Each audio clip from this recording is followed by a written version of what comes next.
قصة متداولة حوالين ظروف كتابة الأغنية دي اللي بتلمس قلوبنا لحد دلوقتي.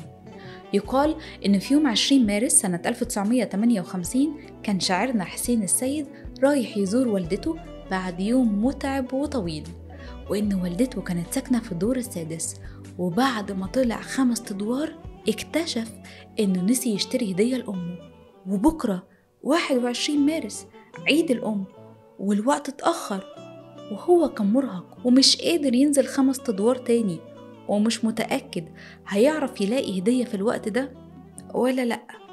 فطلع ورقة وقلم وقعد على السلم قدام شقة السيدة والدته، وابتدى يكتب كلمات يعبر فيها الأم عن حبه وامتنانه ليها، لأن الكلمات الصادقة اللي طلع من قلبه أغلى هدية ممكن يقدمها لها. وفعلا كلماته اللي طلعت من قلبه وصلت لقلوب ملايين البشر. ست الحبايب يا حبيبة، يا أغلى من روحي ودمي، لو عشت طول عمري أوفي جميلك الغالية عليا، أجيب منين عمري يكفي ولاقي فين أغلى هدية، يا رب يخليك يا أمي.